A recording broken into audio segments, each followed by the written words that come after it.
Hey, I'm Devin Allen at the BMA for the hip hop show. Hope you love it. I wanted to sit down with some of my friends and family, just talk about the culture, the influence of hip hop in Baltimore.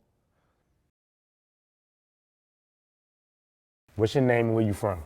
D. Watkins, Eastside Baltimore. Eastside Baltimore. Eastside Baltimore. So let's talk about your earliest hip hop moment. We here for the hip hop show. So we're gonna talk about hip hop, but we really wanna focus on Baltimore, hip hop, how it influenced the culture. So let's talk about that earliest hip hop moment. For me, I remember getting my first boom box. Okay. And my cassette tape was Master P, The Last Dawn. Okay. Nah. You know, let's talk about what was your earliest hip hop moment? So my dad and my mom, they're children of the hip hop generation. So it wasn't strange for them to be in the crib playing Dana Dane and Lottie Dottie and stuff like that. Like it wasn't a strange thing. Dougie Fresh, playing Rex in Effect. All I want to do is a boom, boom, boom. Like that was very, very normal. And the music was literally just a part of who I was. Now, I didn't feel like I was part of the culture until Nas came out with Illmatic, because the storytelling component, which is still a part of my life, it shook me to my core to the point where like my little friends that was like locked up in the juvenile, I was literally on the phone playing everybody over to jail, New York State of Mind, because I never heard a rapper rap like that in my life. And so I'm sitting in the building lobby and it was full of children, probably couldn't see as high as I be. Like I know this crackhead who said she gotta smoke nice rock, and if it's good, she give you customers and measuring pots. And I'm just sitting there seeing these words and I'm seeing these images and I'm like, this guy's from New York, but it's literally like he's sitting right across the street from me. And from that moment on, I was hooked. Yeah, we both can agree Illmatic is probably one of the greatest hip hop albums of all time. Period. But now, see, I'm a big Nas fan too. You know, from the haircuts, the swag. You know, Nas used to do the half moon swoop. You know, gold chain. You haven't had a haircut in a minute. I'm freeforming. I'm on my Basquiat Jay-Z. Basquiat Jay-Z on my J. Cole. I'm about to lock it up. But let's talk about just the swag and the style. Okay. You know, because I feel like hip hop influences a lot. You know, not just our community and just the world in general. Fashion. You know, I think about just street culture and street fashion. I know for me, in my generation, I remember the first time I seen a Hot Boys video, you know, No Limit was coming out. I start soldier ragging and wearing the long white tees, you know, and it really influenced a lot. Like what, far as fashion, I know you're a sneakerhead, but like fashion, style. Let's talk about that influence on you or things that you might have adapted to, you know, from listening to the music. So just being from Baltimore City, I feel like we don't get enough credit for the trends we set in fashion and for the way, excuse my language, we throw that shit on. So we from the era of you throw that shit on, right? So like, if I could take it back, Cross Colors was fire, Used Jeans was fire, Major Damage was fire. It was, Carl Canal was coming out, so this is like a black clothing designer who had his fingers on the pulse of the community. But I really lost my mind when I was 9 years old and they had the MCM short sets for boys, but I was too little for it. So my big cousin Kevin had it, his brother Terrell had it. I couldn't fit it because I was too little. So they outside with their MCM short. So MCM has had a resurgence in pocketbooks, and we say pocketbook, but I guess you would say like a purse or like a designer bag. But MCM has had a resurgence over the last 10 years, but I'm talking like back in the late 80s, early 90s, they were making, I don't know if they were bootleg or not, but it was a dude named Deese who used to own this place called the Diplomat Shop. I was about to get you in there, I was about to say. Diplomat Shop at Old Town Mall, Total Mail on Miami Street. Now, a Fila denim sweatsuit was $350. Yo, right?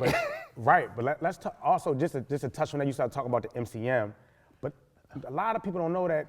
And I remember you telling me about how Dapper Dan was in Baltimore, moving with some guys from Baltimore that was getting people fly.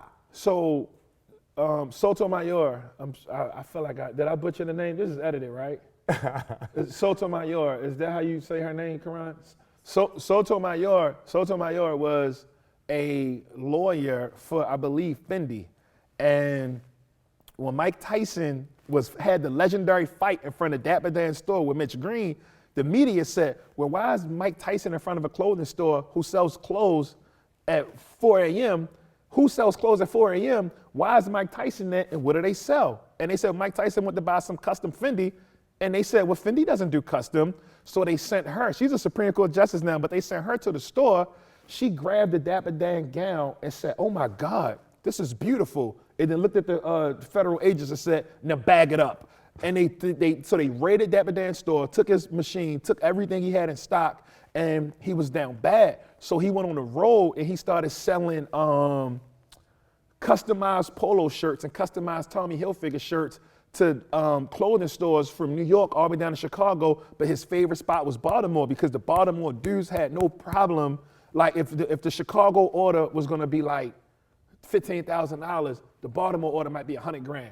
The Baltimore guys are gonna buy every Air Force Ones, every color. They're gonna buy every pair of New Balance, whatever the number is. They're gonna buy all the big polo shirts, all the big polo jackets, the minks. They're gonna buy them from everybody they around. They're gonna buy it like crazy. So it literally was like a little fashion hub in between all of these places that have like this big name for fashion, and then it's all kind of intertwined into the culture. Now you brought up the Air Force One. Let's talk about that because a lot of people don't know you wouldn't have, the Air Force One would not be the Air Force One without Baltimore.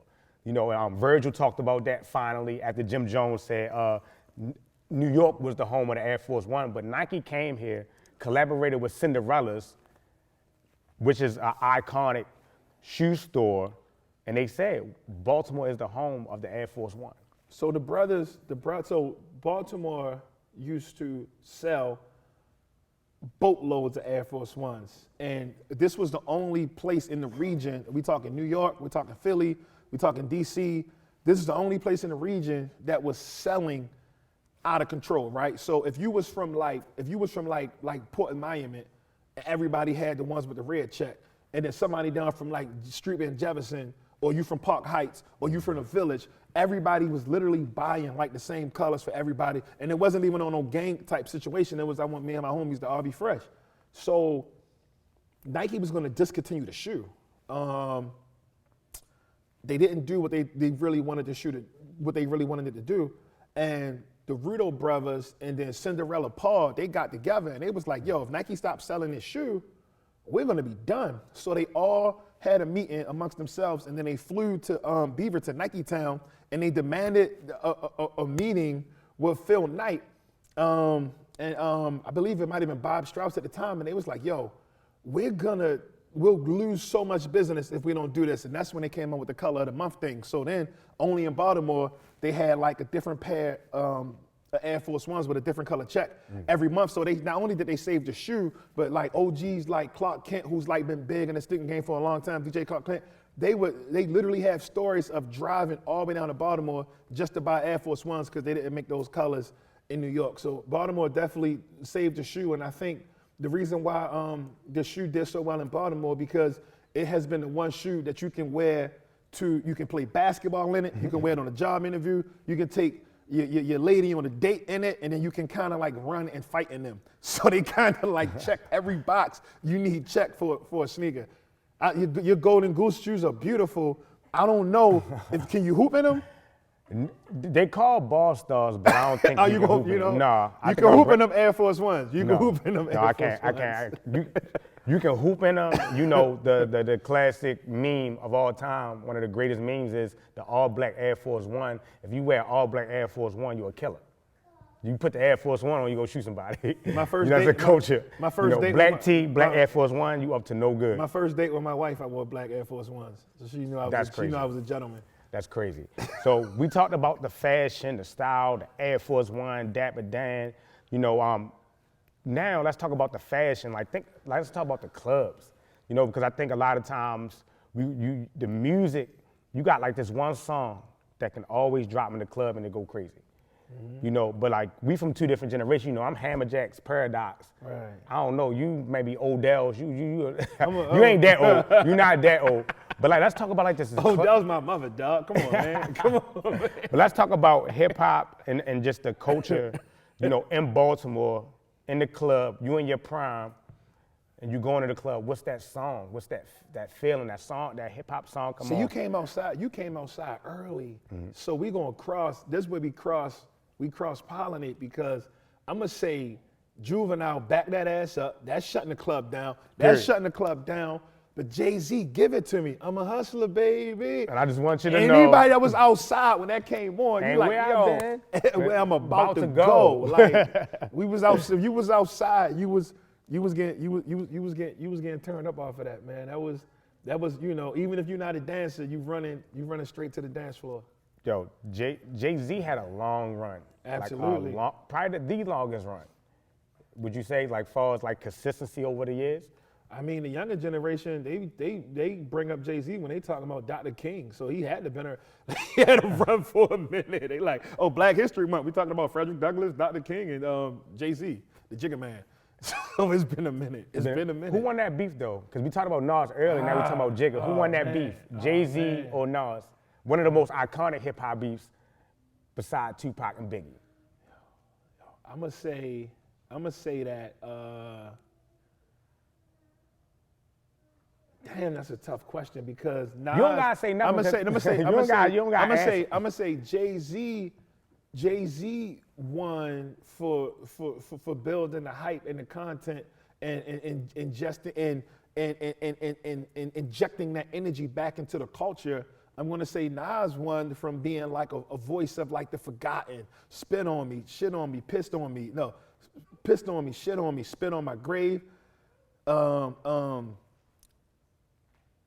smile, talk behind my back, but you smiling in my face. Like, so Nas came back as like the underdog, what hip hop actually is, like the voice of the people. But I think, honestly, between Jay-Z and Nas, I think the culture won because I think rappers who was coming in at a 6, I think they started coming in at like a 9s and 10s. Like, Jadakiss and them started putting out music.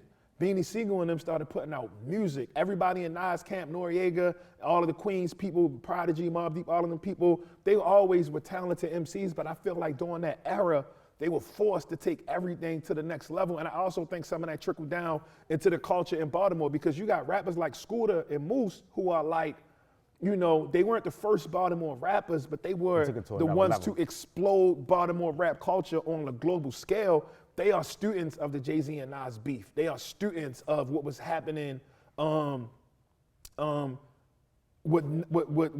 Jadakiss and Beanie Siegel beefing. Yep. They was running the Dadas on Miami Street. I don't know what the West Side version of where you buy mixtapes from. I would imagine Avenue Market or somewhere. You know what I'm saying? Like where you get me, I used to go to the up top the Village on the West Side. Right. I used to get them from the bootleg man out of the Village. But you can bootleg CDs, you can get them anywhere. So you got somebody like Scooter, or somebody like Moose who they're coming up and they're being groomed into. So when you look at how Scooter goes so hard, how YG Tech goes so hard, how Young Moose goes so hard, it's because this is when they came of age listening to this stuff. So they knew they had to come with it, and they did. Rest in peace of Scooter.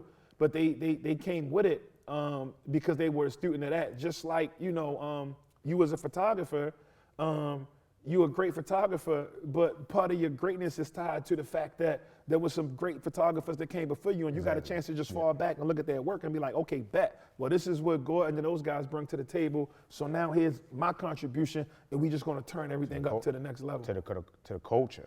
Absolutely. Now, last question. Someone that's not from Baltimore, right? Okay.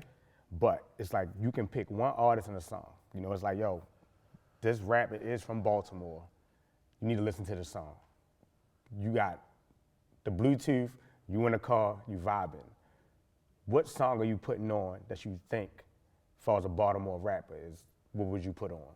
It got to be a Baltimore rapper though? It got to be a Baltimore rapper. Oh, I did it driving. So I drove from San Francisco to Berkeley to Oakland. I did 3 book events in 3 days when my first book came out, and we bumped 05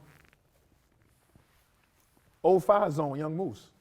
Straight up. We bumped 05 Zone, we bumped Dreams, we bumped the whole OTM too. And I'm not in the car with a young black person from the Bay Area. I'm in a car with a 65-year-old white man with a big ass head full of white hair who's bumping Moose while we driving through the Bay Area like, yo, I feel the pain. I feel the same pain I feel from when he's spitting these raps is the same pain I feel when I'm reading your essays. It's probably the same pain he felt when he seen some of your earlier images, and he felt that. Yep. Shout out to David Talbot, man. David Talbot wrote one of the biggest John F. Kennedy Kennedy brothers books and the Dulles Airport brothers books and all of that stuff in the day, but he felt But Moose took him to some of the big systemic issues that we fight for. When we talk about the school system, when we talk about policing, when we talk about what's happening in the streets, he took him there musically, and it caught him off guard, and he didn't want to. And once he started listening to it, he couldn't cut it off. So shout out to Moose. Shout out to Moose. Straight out of East Baltimore. Straight up. Thank you for sitting down with me, D. Hey, Appreciate it. no problem. Who do I pick the money up from?